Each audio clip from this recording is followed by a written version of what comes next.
There is a specific kind of silence inside a server room. It is not quiet, exactly. It is a hum. A deep, vibrating drone of cooling fans and spinning drives that sinks into your bones. For the last 25 years, that hum has been the soundtrack of my life. It was the sound of Logicor Solutions breathing. And I was the one making sure it didn't suffocate. I was on my knees on the anti-static floor tiles, replacing a burnt-out optical switch in rack 4. It was 6 in the evening on a Tuesday. Most of the staff had gone home, except for the cleaning crew and, unfortunately, my brother, Conrad. I heard him before I saw him.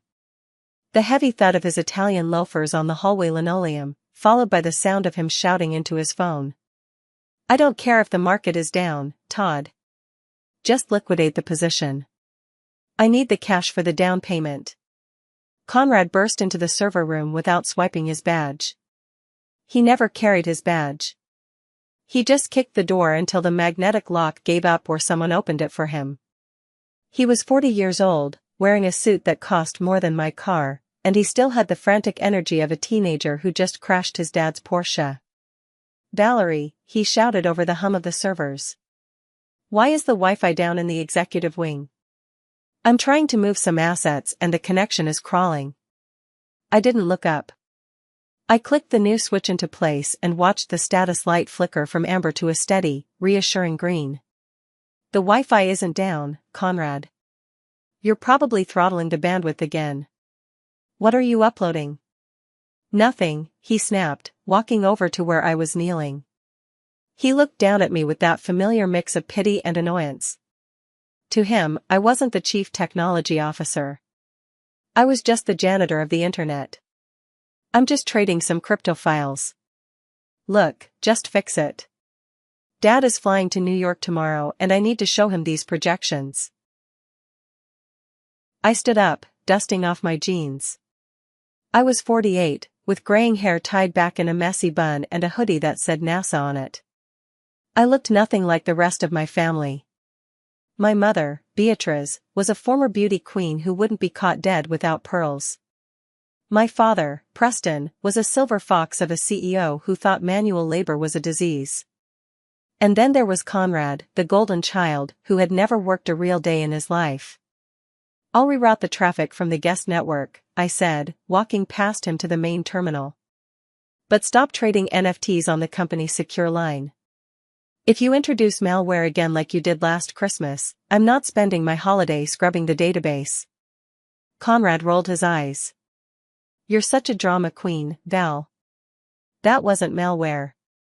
It was a beta test. It was a virus that encrypted our payroll system, Conrad," I said, my fingers flying across the keyboard. "Done. Your internet is back. Go make your trades." He didn't say thank you. He never did. He just checked his phone, saw the bars reappear, and turned to leave. "By the way," he threw over his shoulder, "Dad wants the quarterly tech audit on his desk by morning. He says the investors need to see the efficiency metrics." "Investors?" I paused. "What investors?" Conrad froze for a split second. It was a tiny hesitation, a glitch in his smooth persona. "Just, standard capital raising. You know how it is. Expanding the fleet. Whatever. Just get it done." He walked out, leaving the door propped open. I stared at the empty doorway. Something felt off. Logicor wasn't expanding. We had been cutting costs for 2 years. We hadn't bought a new truck in 18 months. Why did they need an efficiency audit now? I walked over to the shared printer in the corner of the room to grab a diagnostic report I had run earlier. Buried in the stack of papers was a cover sheet that didn't belong to me. It must have been sent from the executive printer upstairs and rerouted here by mistake, probably another glitch caused by Conrad's bandwidth hogging. I pulled it out. It was a single page. A non-disclosure agreement header. The logo at the top didn't say Logicor. It said Apex Dynamics. My stomach dropped. Apex was the biggest logistics conglomerate in the country. They were sharks. They didn't invest in companies, they swallowed them whole, digested the assets, and spit out the bones. I folded the paper and shoved it into my pocket. My hands were shaking, just a little. I finished my shift in a daze. I drove home to my small house on the edge of town, far away from the manicured lawns of my parents' estate. My house was simple. Wood, glass, quiet. I went to the backyard. The sun was setting, casting long shadows over the white wooden boxes lined up against the fence. My beehives. I put on my veil and gloves. This was my therapy. The bees didn't care about stock prices or Italian suits. They cared about the colony. They worked until they died for the good of the hive. Every bee had a job. Every bee was essential. If a bee didn't contribute, it was cast out. I opened the lid of the second hive and watched them work. Thousands of them, moving in perfect unison. "At least you guys are loyal," I whispered. My phone buzzed in my pocket. It was a text from my mother. "Dinner tomorrow night. 7 p.m. sharp. We're something nice for once. Big news." I looked at the bees, then back at the text. I had a feeling the big news had something to do with the Apex Dynamics logo in my pocket. And I had a feeling I wasn't going to like it. The driveway to my parents' estate was lined with imported cypress trees that cost more than my entire college education. As I drove my 10-year-old Subaru up the winding path, I felt that familiar tightening in my chest. This house was a museum of my parents' ego. I parked around the back, near the servants' entrance, out of habit. The front circle was occupied by Dad's vintage Jaguar and Conrad's brand new Range Rover. I walked into the dining room at exactly 7 o'clock. The table was set with the good china, the Royal Doulton set that only came out for weddings and funerals.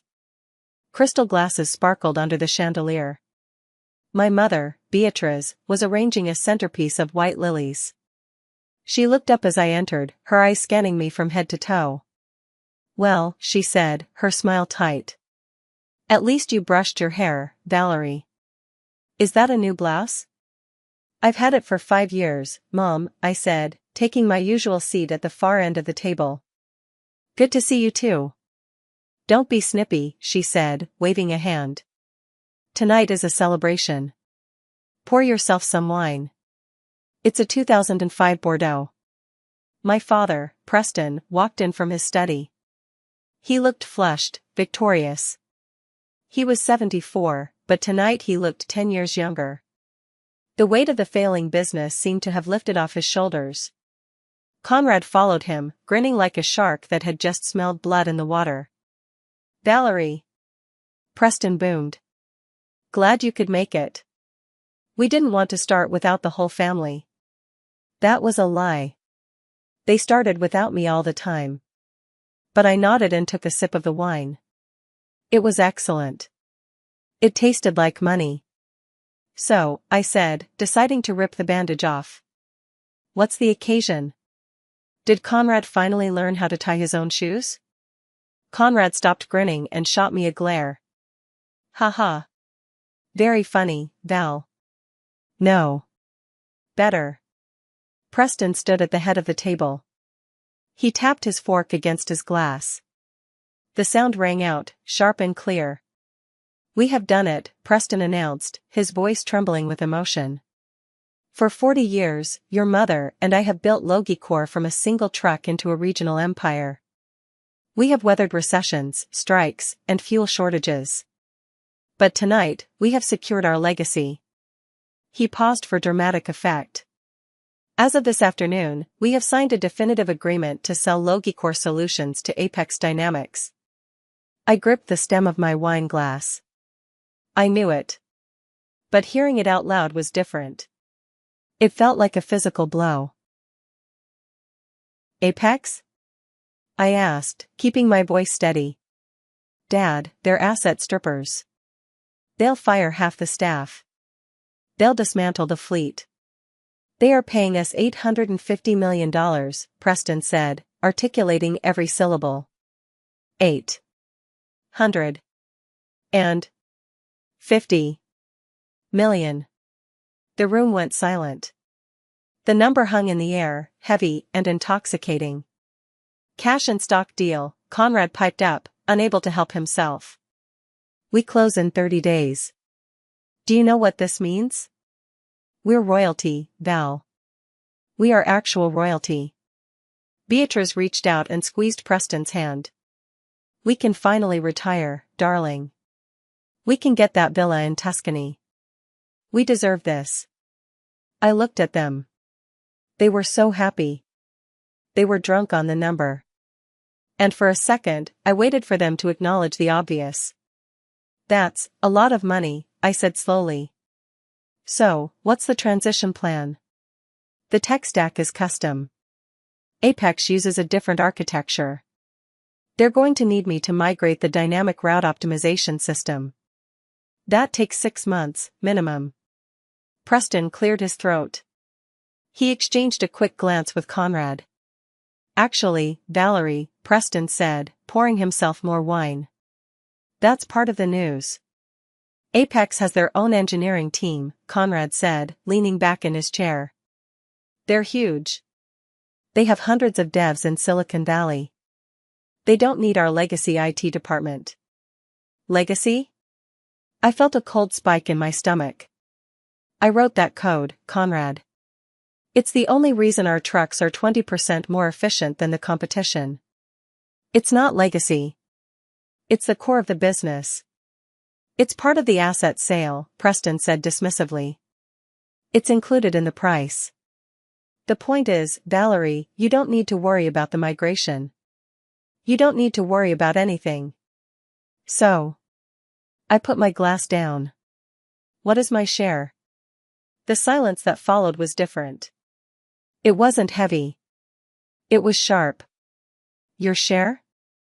Beatrice repeated, her voice dropping an octave. What do you mean, your share? I own 15% of the company stock options, I said. From the restructuring in 2011. When I saved us from bankruptcy. Remember? Preston chuckled. It was a dry, brittle sound. Oh, Valerie. Those were performance options. They expired years ago. We rolled them back into the general fund to cover overhead. You, what? I stood up. You can't just roll them back. That was my equity. That was my retirement. Sit down, Valerie, Preston barked. The jovial father was gone. The CEO was back. Stop making this about you. This is a family victory. So I get nothing? I asked, my voice rising. 25 years. I built the system that made this company worth $850 million. And I get nothing? You got a salary. Beatrice snapped. We paid for your college. We gave you a job when nobody else would hire a college dropout who liked playing with bugs more than people. You have been well compensated. I looked at Conrad. He was smirking. He looked down at his plate, hiding his smile.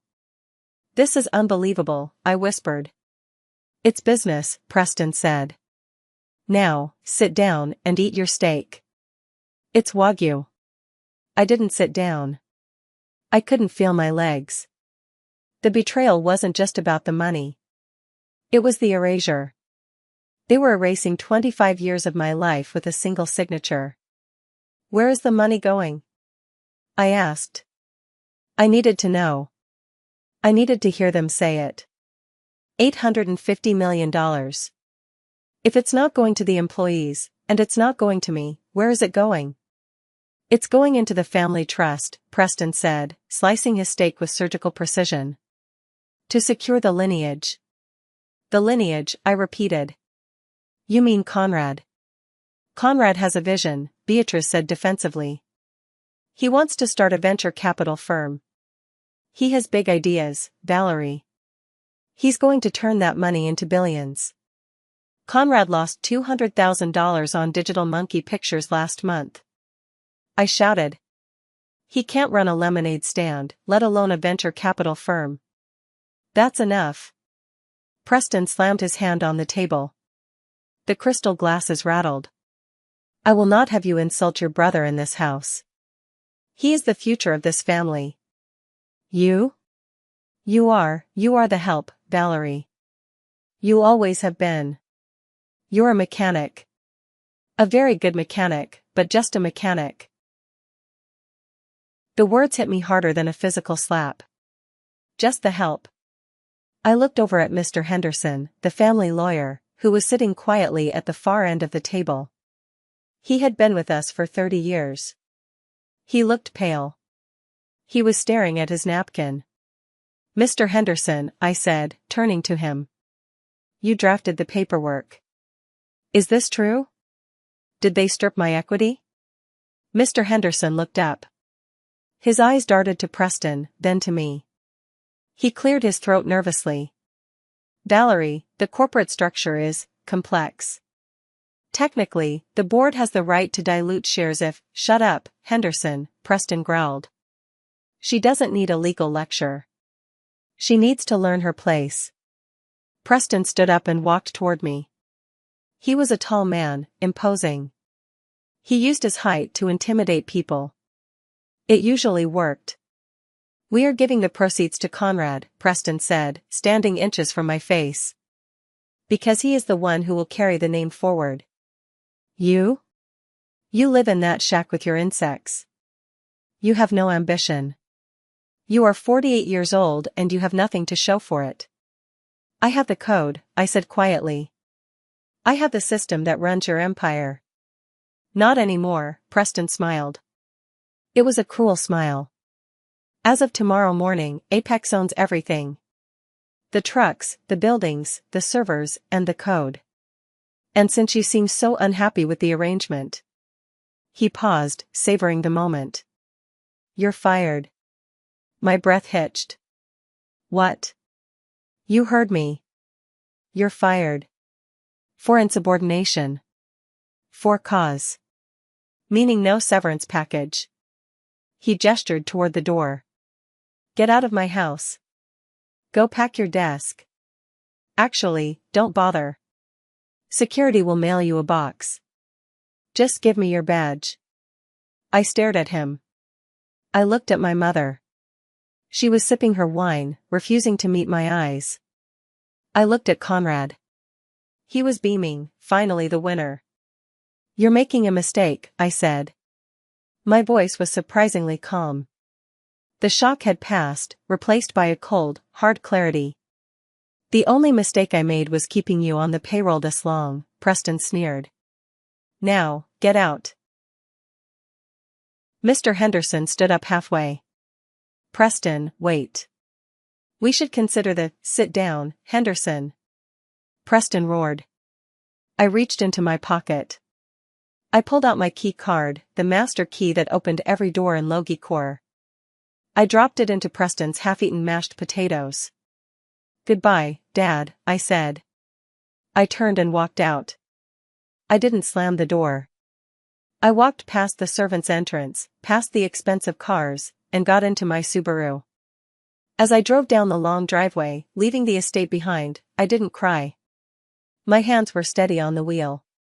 My father thought he held all the cards. He thought he owned the company, the code, and me. But as I turned onto the highway, heading back to my quiet house and my bees, I remembered something. I remembered a rainy afternoon in 2011. I remembered a desperate man begging his 33-year-old daughter to save his company. And I remembered a document tucked away in the fireproof safe in my study. Section 17C. They had forgotten. But I hadn't. My house felt different when I got back. Usually, it felt empty, a little too quiet for one person. Tonight, it felt like a fortress. I locked the front door, turned off the porch light, and walked straight to my study. The study was my real sanctuary. One wall was covered in framed blueprints of early combustion engines. The other was lined with books on coding languages that haven't been used since the 90s. In the corner, behind a heavy oak desk, was a floor safe. I spun the dial. Left to 32. Right to 14. Left to 5. The heavy steel door clicked open. Inside, underneath my birth certificate and the deed to the house, was a manila envelope. It was dusty. I hadn't touched it in almost a decade. I pulled it out and sat on the floor, my legs crossed. I carefully undid the string tie and slid the document out. Emergency Restructuring and Intellectual Property Assignment Agreement, dated April 12, 2011. I ran my fingers over the paper. I remembered that day vividly. It was raining. The old office roof was leaking into buckets in the hallway. Preston, my dad, was crying. He was actually crying in his office. The bank was threatening to foreclose on the fleet. We had missed payroll twice. The drivers were threatening to strike. I was 33. I had just sold my condo, my first real asset, and liquidated my savings. I had $200,000 in cash. It was everything I had. Dad begged me for it. He said it was a loan. But I knew loans to family never came back. So I made him a deal.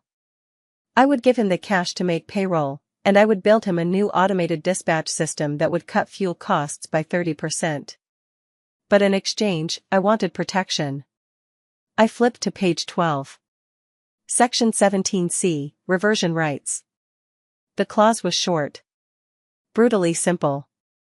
In the event that Logicor Solutions does not exercise the option to purchase the exclusive rights to the Dynamic Route Optimization, DRO, patents in perpetuity for the sum of $10 million within 15 years of this signing, all rights, ownership, and royalties shall revert automatically to the author, Valerie.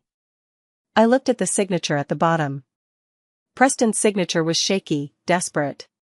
He had laughed when he signed it. $10 million, he had said, wiping his eyes. Valerie, if this company is ever worth enough to pay you $10 million for some computer code, I'll be the happiest man alive. Sure. Put it in. It's monopoly money. 15 years. I looked at the calendar on my phone. April 12, 2011. Plus 15 years. That meant the deadline was April 12, 2026. Today was April 24th. They had missed the deadline by 12 days. They were so busy popping champagne for the sale to Apex, so busy measuring the drapes for their Tuscan villa, that they forgot to check the expiration date on the foundation of their house. My heart started to pound. Not from fear. From adrenaline. I wasn't just an employee they fired. I wasn't just the help. I was the landlord. And their lease had just expired. I didn't call a lawyer. Not yet. I knew exactly what to do. I opened my laptop and logged into the United States Patent and Trademark Office portal. I had kept my creator account active all these years, updating the maintenance fees out of my own pocket, just in case. I navigated to the Transfer of Ownership tab. I uploaded the scanned copy of the 2011 agreement. I highlighted Section 17C. I filled out the assertion of reversion form. The website asked me to confirm, "Are you the original author?" I clicked yes. "Has the exclusivity period expired without purchase?" I clicked yes. I hit submit. A little spinning wheel appeared on the screen.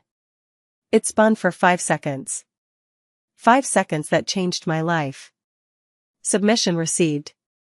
Processing. Estimated confirmation, 48 to 72 hours.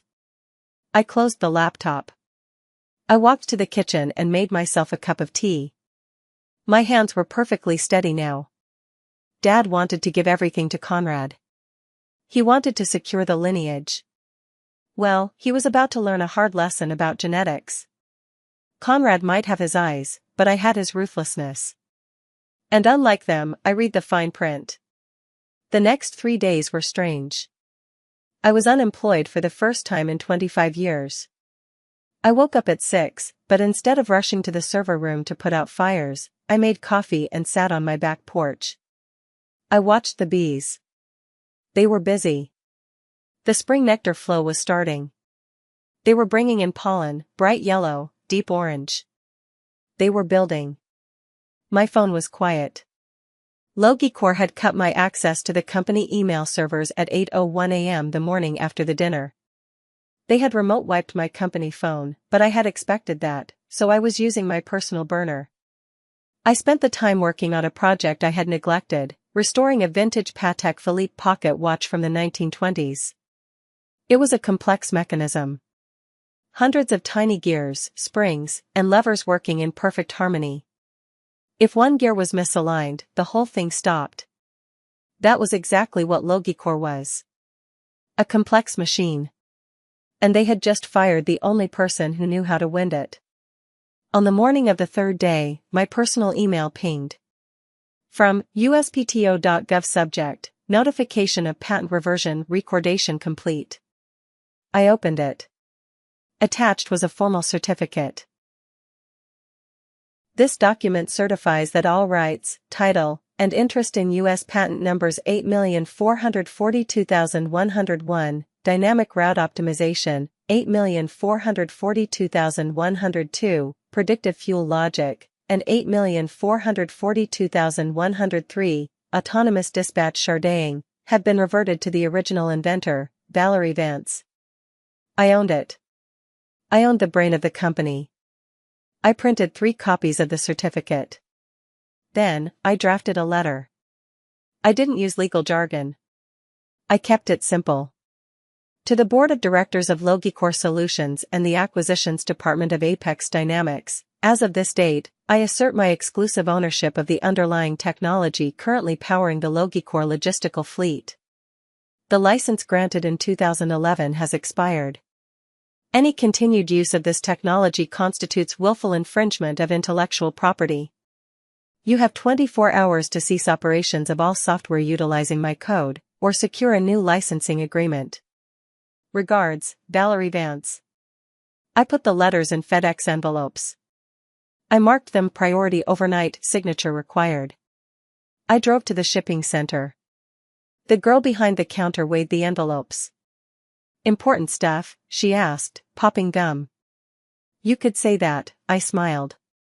It's an eviction notice. She laughed, thinking I was joking.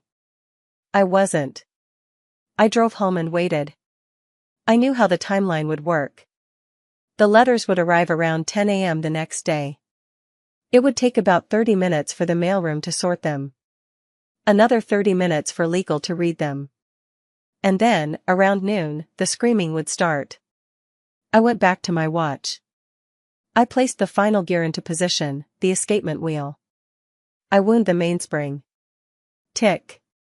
Tick. Tick. The watch came alive. It was perfect. At 11:42 a.m. the next day, my phone buzzed. Incoming call, Dad. I let it ring. Incoming call, Dad. I let it ring again.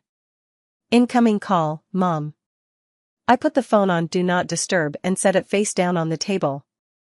The buzzing continued, vibrating against the wood like an angry hornet. I poured another cup of tea. By 1 p.m., my phone had 47 missed calls. 20 from Preston. 12 from Beatrice. 10 from Conrad. And 5 from a number I didn't recognize. Probably the poor general counsel at Logicor who was currently having a heart attack. I decided to listen to a few voicemails, just to gauge the temperature of the fire I had started. I played the first one from Preston. Valerie. What the hell is this? I just got a letter from the patent office? Is this some kind of sick joke? Call me back immediately. You are embarrassing this family. He sounded confused. Angry, but confused. He still thought he was in charge. I skipped to the third one from him, recorded 20 minutes later. Valerie, pick up the phone. Apex just called us. Their legal team is freaking out. They're threatening to pause the deal. You need to sign a waiver saying this is a mistake. Right now. Do you hear me? I will sue you into the ground. Panic. Good. Then I played one from Conrad. Hey, Val, Look, Dad is losing it. Just, come on, stop playing games. We can give you something, okay? Maybe 50 grand? Just sign the paper. I have investors lined up for my fund, I can't look like an idiot. Call me. 50 grand. He was still trying to buy a diamond with a coupon. The last one was from Mom. Her voice was trembling, but it was that dangerous, icy tremble she used when I was a child and didn't clean my room. I don't know who you think you are, doing this to your father. He has high blood pressure, Valerie. If he has a stroke, it's on your hands. You are being selfish and vindictive. Fix this. I deleted the messages. I wasn't going to face them alone. I knew my family. They wouldn't play fair. They would bully, lie, and cheat. I needed a shark. I called Mr. Galliano. I had met Victor Galliano a few years ago at a tech conference. He was a corporate IP litigator who wore bespoke suits and smiled like a crocodile. He had given me his card and said, if you ever decide to stop letting that company exploit you, call me. He picked up on the second ring. Valerie Vance, his voice was smooth, deep. I was wondering when I'd hear from you. I saw the USPTO filing this morning. It popped up on my tracker. Very aggressive. Hello, Victor, I said. I need representation. I assume Logicor is melting down? They are. Apex is involved now too. Excellent, Galliano chuckled. I love a three-way dogfight. What is your goal here, Valerie? Do you want a settlement? A reinstatement? An apology? I looked out the window at my beehives. I thought about the dinner. I thought about Preston throwing my key card into the mashed potatoes. I thought about being called to help. No settlement, I said. I want full market value. I want them to realize that they sold a house they didn't own. I want to squeeze them, Victor. Until the pips squeak. Music to my ears, Galliano said. I'll draft a formal cease and desist. I'll demand an immediate injunction on their fleet. Every truck using your algorithm is a rolling crime scene. I'll send it over within the hour. And Valerie? Yes? Don't answer your phone. Don't talk to them. Don't open your door. Let me be the wall. Consider it done, I said. I hung up. The house was quiet again, but the energy had changed. The fuse was lit. The bomb had gone off. Now, all I had to do was watch the smoke rise. I walked to the kitchen and made a sandwich. I took a bite, and for the first time in 3 days, food actually tasted good. Wow, things are heating up. Valerie just dropped the nuke on her family. What would you do if you were in her shoes? Would you take the 50 grand or burn it all down? Let me know in the comments below. And hey, if you're enjoying the revenge, smash that like button and subscribe. Comment your city so I know where my listeners are from. Every comment helps the channel grow. Thank you. The siege began at 8 a.m. the next morning. It didn't start with a lawsuit, it started with a banging on my front door that was loud enough to wake the dead. I was in my kitchen, feeding my sourdough starter. I checked the security monitor mounted on the wall. It was Conrad. He was wearing the same suit from yesterday, rumpled and stained. He looked like he hadn't slept. He pounded on the door again. Valerie. I know you're in there. Open this damn door. I didn't move. I took a sip of my coffee and pressed the intercom button. Go away, Conrad, I said. My voice echoed through the speaker on the porch. I have nothing to say to you. Conrad glared at the camera lens, his face distorted by the fisheye effect. You can't do this, Val. Do you have any idea what you've done? Apex has frozen the funds. The deal is stuck in escrow. They're asking questions we can't answer. That sounds like a you problem, I replied calmly. You should have checked the IP ownership before you tried to sell it. Dad is willing to be generous. Conrad shouted, changing tactics. He pulled a checkbook out of his pocket. He authorized me to write you a check right now. $200,000. Tax-free. Just sign the waiver, hand over the keys to the repo, and we forget this ever happened. I laughed. I couldn't help it. 200,000? Conrad, the valuation of the patents is roughly 40% of the total deal. That's $340 million. And you're offering me 0.05%? It's better than nothing, he screamed, kicking the bottom of the door.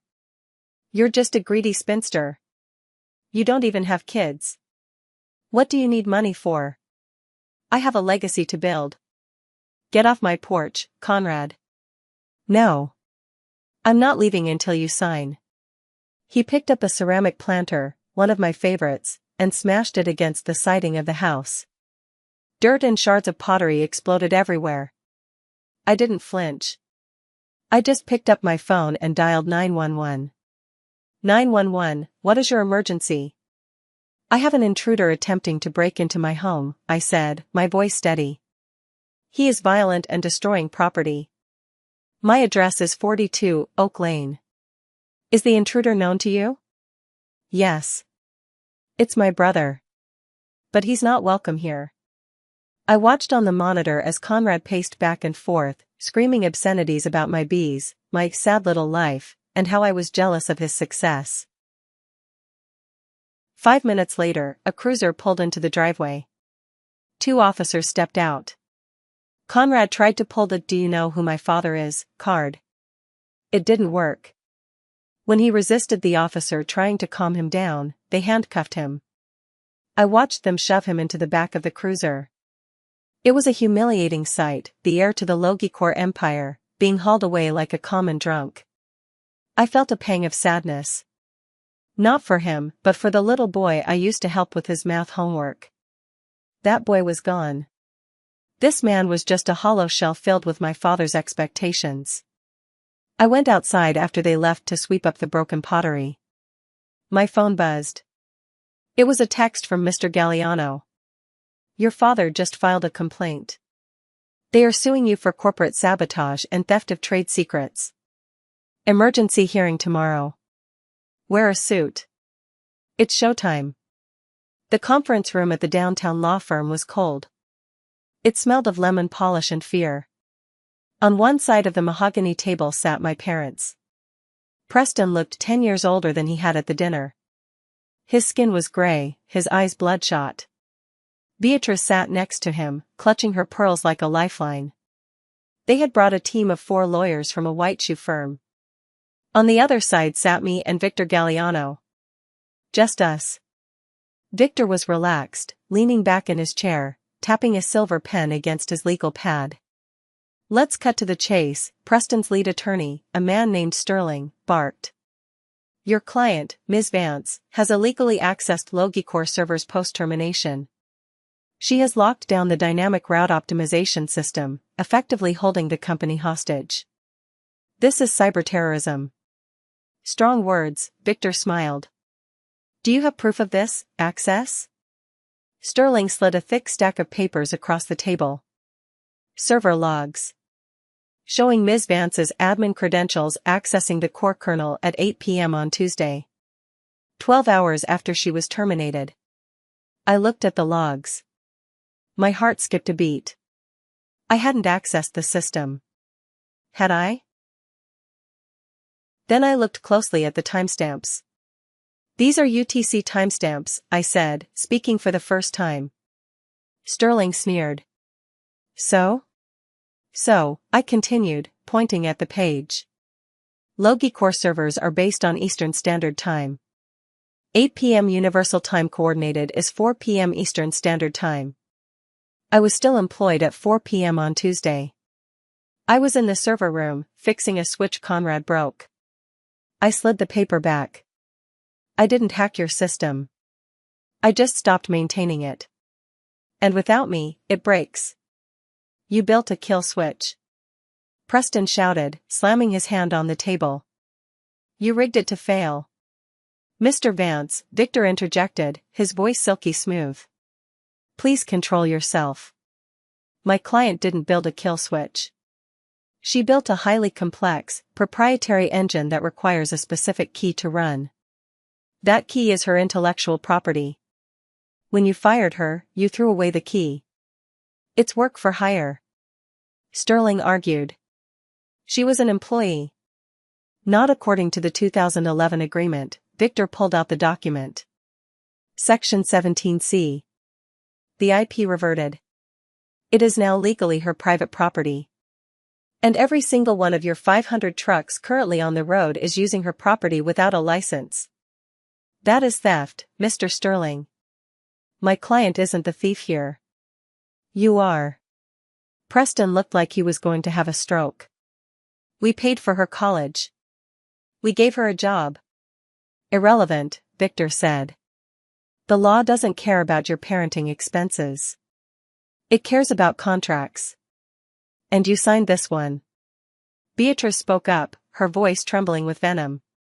Valerie, please. Don't do this. Apex is going to walk away. You are destroying everything we built. You destroyed it, I looked her in the eye. When you decided I was just the help.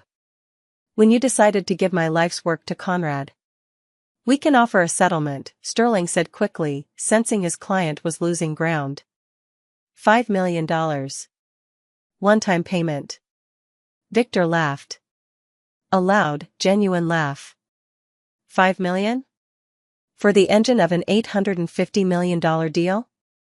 Try again. Or don't. We are happy to let Apex do their own due diligence. You wouldn't dare, Preston hissed. You signed an NDA.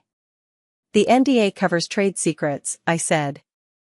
It doesn't cover me proving ownership of my own property to a potential buyer who is about to purchase stolen goods. I stood up. I'm meeting with the Apex technical audit team tomorrow. I suggest you tell them the truth before I do. We walked out. As the door closed, I heard Preston throw a glass against the wall. It shattered. The meeting with Apex Dynamics took place in a neutral location, a hotel conference suite near the airport. The Apex team was serious. 3 engineers, 2 lawyers, and their CTO, a woman named Dr. Eris Thorne. I had read her papers on algorithmic logistics. She was brilliant. She wasn't going to be fooled by bluster. Preston and Conrad were there too, sitting in the corner like scolded children. They weren't allowed to speak. Ms. Vance, Dr. Thorne said, shaking my hand. We've reviewed your patent filing. It looks legitimate. However, Logicorp claims that their current system has evolved significantly beyond your original 2011 patents. They claim it is a derivative work that they own. That's their claim, I nodded. But I can prove that the foundation is identical. How? Dr. Thorne asked. I opened my laptop. I need access to the live code repository. Read only. Preston started to protest, but the Apex lawyer silenced him with a look. They granted me access. I projected the code onto the big screen. It was a wall of text, millions of lines of C++ and Python. When I wrote the core kernel, I explained, I used a specific variable naming convention to track the logic threads. I'm an amateur apiarist. A beekeeper. I typed a search command into the terminal. grep our apis _ mellifera. The screen lit up. Hundreds of results scrolled by. Apis mellifera, I said. The European honeybee. That's the main routing thread. I typed another. grep our bombus. The bumblebee. That's the load balancing algorithm. I turned to Dr. Thorne. If this system had been rewritten or evolved, these core variable names would have been refactored.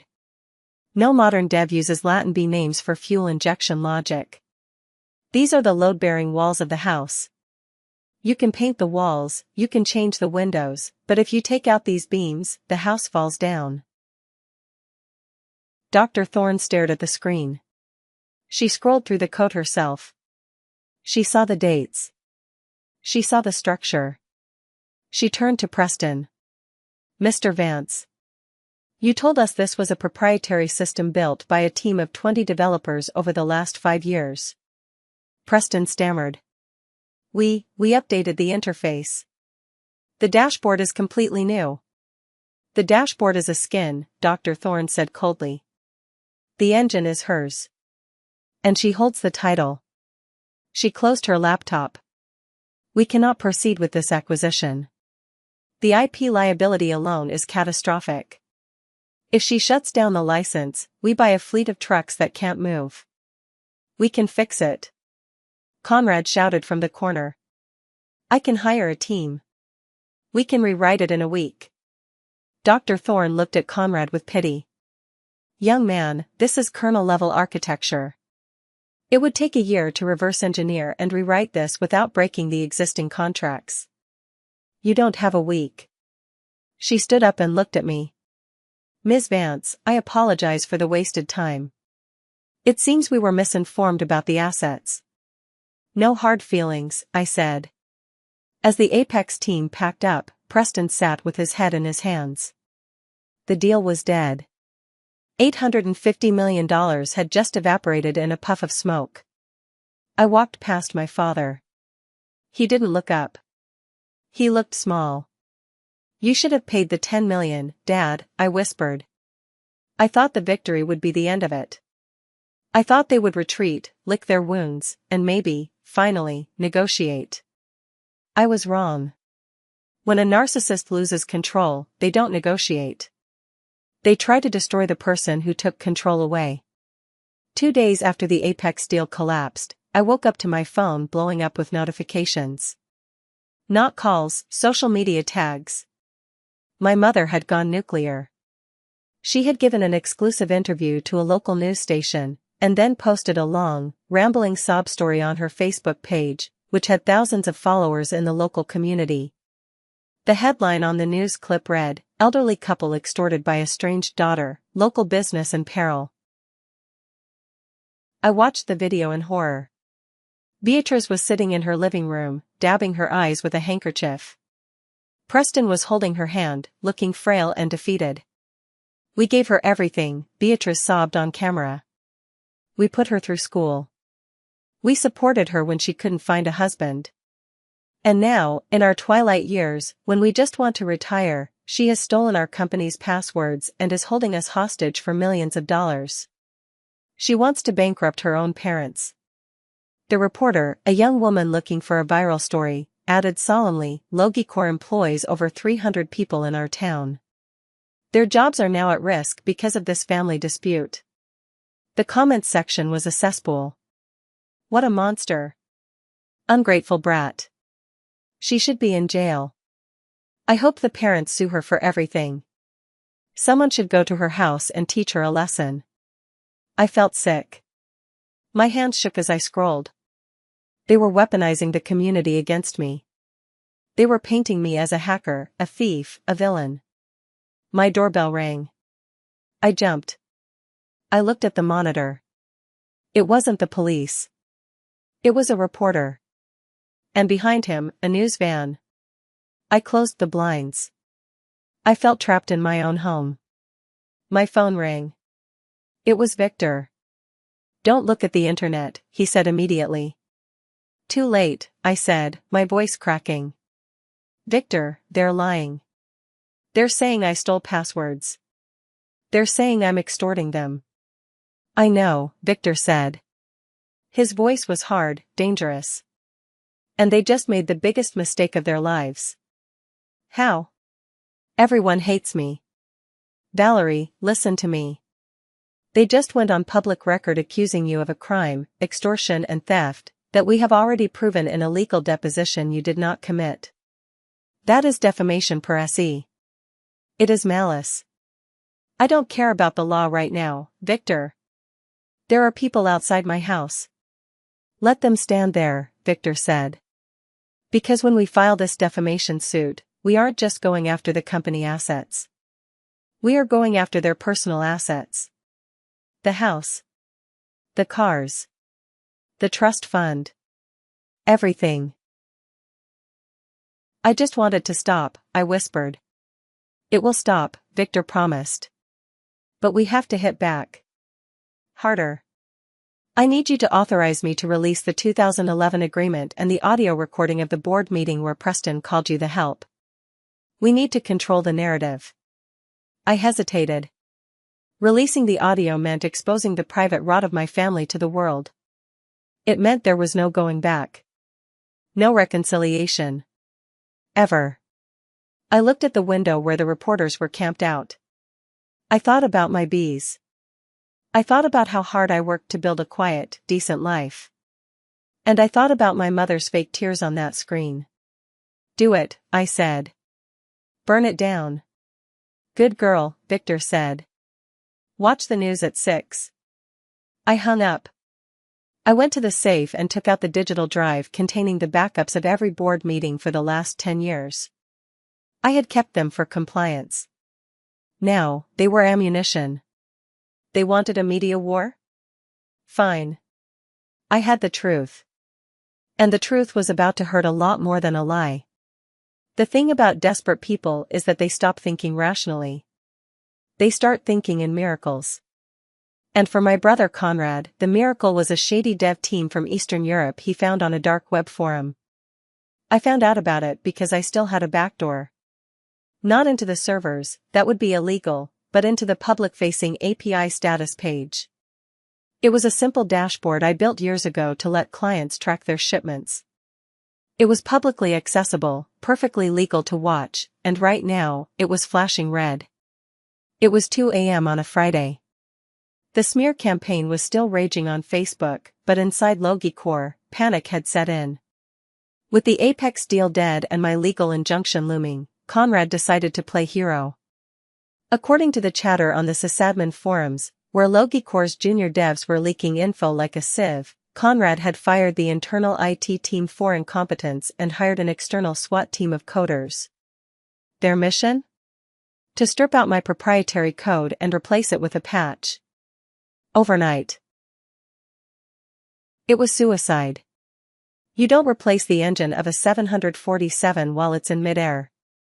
I sat in my dark office, illuminated only by the glow of my monitor, watching the disaster unfold in real time. At 2:15 a.m., the status board showed a system reboot. They were pushing the patch. At 2:18 a.m., the system came back online. All green. They didn't. I whispered. Had they actually done it? Had they managed to refactor the dependency logic that quickly? At 2:30 a.m., the first error popped up. Error 404, route not found. Then another. Error 502, bad gateway. Then a flood. The map on the dashboard, which usually showed thousands of little trucks moving like diligent ants across the country, started to freeze. The patch had deleted the Apis mellifera routing logic, but they hadn't realized that the fuel injection subroutine relied on that logic to calculate idle times. When the routing logic vanished, the truck's onboard computers didn't just lose the map, they locked the ignition to prevent theft. It was a security feature I wrote in 2014. If the system couldn't verify the route, it assumed the truck was stolen and shut down the engine. 500 trucks, carrying millions of dollars in perishable goods, produce, pharmaceuticals, seafood, simultaneously turned into 5-ton bricks on highways across America. I switched on the news. It took about an hour for the reports to start coming in. Breaking news, massive traffic jams reported on I-95 and I-80 as dozens of Logicore delivery trucks stall in middle lanes. Then came the angry tweets from clients. At Logicore, where's my shipment? Your driver says the truck won't start. We have 10 tons of frozen salmon melting in a Logicore trailer in Arizona. Lawsuit coming. I watched the stock ticker for Logicore. It was a private company, but the debt bonds were traded. They were plummeting. My phone rang. It wasn't Victor. It wasn't my parents. It was a blocked number. I picked up. Fix it. It was Conrad. He sounded like he was crying. He was whispering, terrified. Fix it, Val. Please. I'm sorry. I'm so sorry. Just tell me the override code. The drivers are stranded. There's a truck blocking an ambulance in Chicago. Dad is going to kill me. I sat there, listening to his ragged breathing. This was the boy who smashed my planter. This was the man who called me a greedy spinster. I can't fix it, Conrad, I said softly. You deleted the brain. You lobotomized the fleet. There is no override code for stupidity. You have to help me. We'll lose everything. You already lost everything, I said. You lost it the moment you thought you were smarter than the person who built the machine. I hung up. By dawn, the National Guard was being called to tow trucks off major interstates. The FDA was issuing warnings about spoiled food. Logicor wasn't just bankrupt, it was radioactive. I closed my laptop. I felt a strange mixture of vindication and sorrow. I had built that system to be perfect. Watching it die was like watching a beautiful building collapse. But then I remembered the smear campaign. I remembered the lies. And I realized that sometimes, you have to let the building fall to clear the rot from the foundation. The final meeting didn't happen in a boardroom. It happened in the liquidation office of a bankruptcy court, 3 weeks later. The room was gray. Gray carpet, gray walls, gray faces. My parents sat on one side of the metal table. They looked like ghosts. Preston had lost 20 pounds. His suit hung off him loosely. Beatrice wasn't wearing pearls. She was wearing a tracksuit and looking at the floor. Conrad wasn't there, his lawyers had advised him to stay hidden to avoid being served more subpoenas from angry vendors. Victor Galliano sat next to me. On my other side sat the representatives from Vanguard Systems, Logicor's biggest rival. Vanguard had been trying to crush us for a decade. Now, they were here to pick the meat off the bones. The Vanguard CEO, a sharp woman named Eleanor, slid a document across the table toward me. Ms. Vance, Eleanor said. We have reviewed your patent portfolio. It is elegant. Superior to ours in every way. Vanguard is prepared to offer you a direct purchase of the IP rights, independent of the Logicor assets. She named a number. $120 million. Plus a 5% royalty on all future software licensing. It wasn't the $850 million Apex had offered for the whole company, but this was just for the code. And it was all mine. I accept, I said, signing the paper. Victor grinned. Now, regarding the physical assets of Logicor Solutions. He turned to Preston. Vanguard is willing to acquire the physical fleet, the trucks, the warehouses, the depots, as distressed assets, Eleanor said, her voice devoid of emotion. Given the current state of the fleet and the massive liability from the spoilage lawsuits, we are offering $12 million. Preston looked up. His eyes were watery. 12 million? The real estate alone is worth 50. The real estate is leveraged to the hilt, Eleanor pointed out. And you have $40 million in outstanding lawsuits from clients who lost their cargo last week. 12 million is a gift, Preston. It allows you to pay off the bank and avoid prison for negligence. You walk away with nothing, but you walk away free. Preston looked at me. For the first time in my life, I saw fear in his eyes. He wasn't the CEO anymore. He was just an old man who had gambled and lost. Valerie, he rasped. Help us. Please. You just made $100 million. Buy the debt. Save the family name. I looked at Beatrice. She was finally looking at me, her eyes pleading. The same woman who went on TV and called me a monster. The family name? I asked. You mean the name you tried to give to Conrad? The name you kicked me out of? I stood up. I smoothed out my blazer. I'm not buying the debt, Dad. I'm not saving the company. I'm moving on. Vanguard offered me the position of head of innovation. I have a team to lead. I have work to do. I turned to Eleanor. The deal looks good. Let's close. Preston put his head on the table and sobbed. It was a guttural, ugly sound. Beatrice put a hand on his back, but she was watching me. And in her eyes, I didn't see love. I saw calculation. She was already wondering how to ask me for a loan later. One more thing, I said, pausing at the door. The clock in the lobby of the old headquarters. The grandfather clock. It was my grandfather's. Take it, Preston whispered into the table. Take it all. I will, I said. I walked out of the courthouse into the bright afternoon sun. The air smelled fresh. Victor walked beside me, whistling a happy tune. You realize, Victor said, that you just pulled off the most successful hostile takeover in family business history? It wasn't hostile, Victor, I smiled, putting on my sunglasses. It was just business. They forgot to renew the subscription. My phone buzzed. A notification from my bank.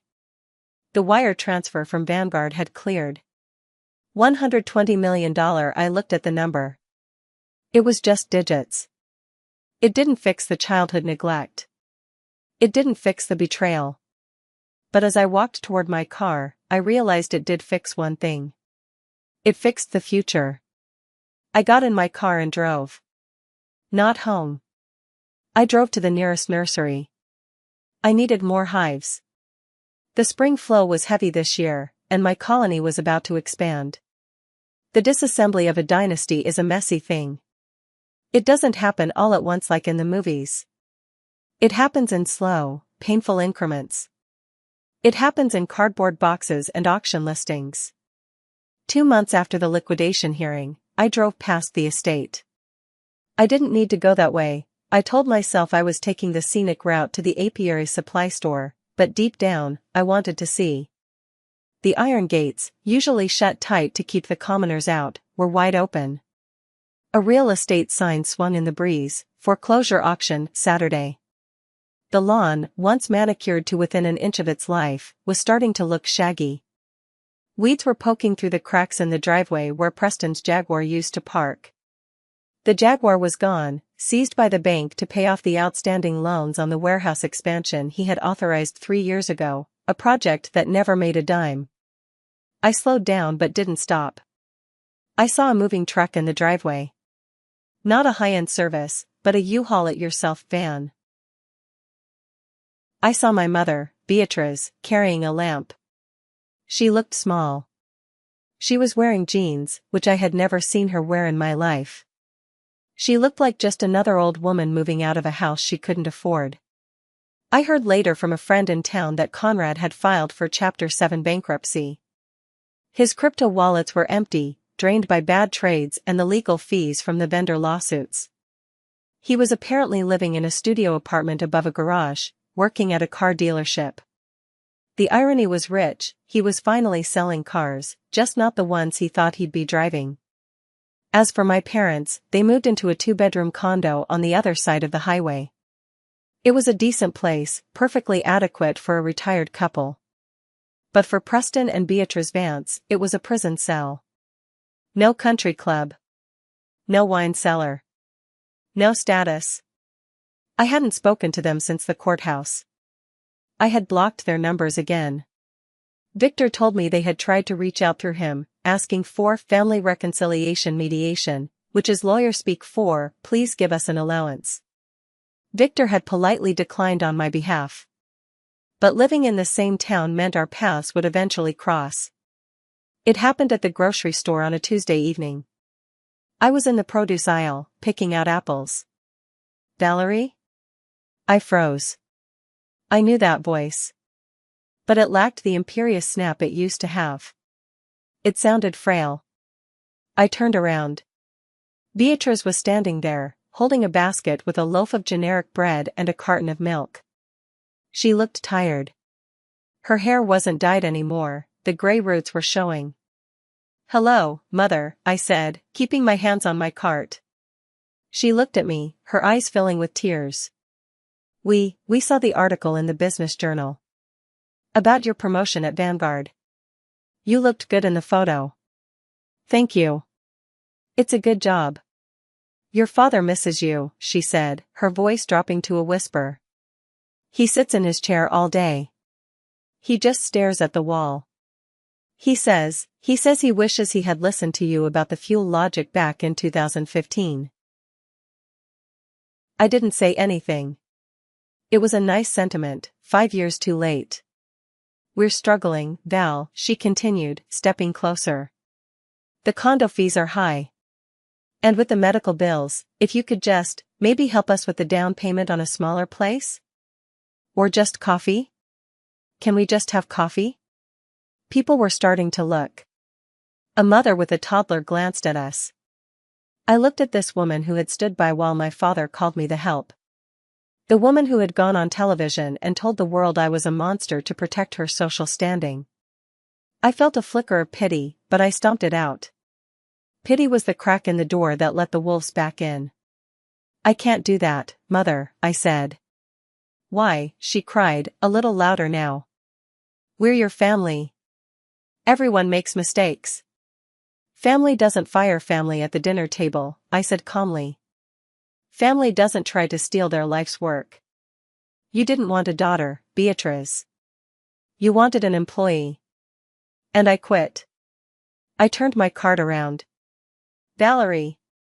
Don't you walk away from me, she shouted, the old venom leaking back into her voice. I kept walking. I didn't look back. I paid for my apples, walked to my car, and drove home. I didn't cry. I just felt lighter. 6 months later. My office at Vanguard Systems was on the 42nd floor. It was all glass and steel, overlooking the city skyline. It was clean. Efficient. On the wall behind my desk hung the antique grandfather clock I had rescued from the Logicor lobby. I had spent weeks restoring it. I stripped the varnish, polished the brass pendulum, and oiled the gears. Now, it ticked with a steady, rhythmic heartbeat that filled the room. My title was Senior Vice President of Innovation Strategy. It was a mouthful, but the work was real. I led a team of 50 engineers. Young, bright kids who actually read documentation and asked questions. I didn't have to fight to be heard here. When I spoke in meetings, the room went quiet. Not out of fear, but out of respect. They knew who I was. I was the woman who wrote the ghost code. I was the woman who took down a giant with a single piece of paper. My assistant knocked on the door. Valerie? The CEO wants to review the Q3 projections for the new autonomous fleet. Tell Eleanor I'll be there in 5 minutes, I smiled. I swiveled my chair and looked out the window.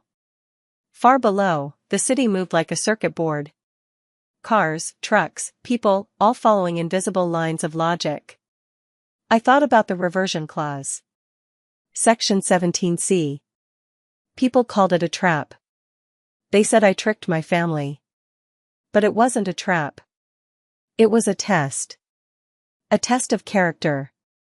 If they had treated me with respect, if they had valued me as a partner instead of a servant, the clause would have never mattered.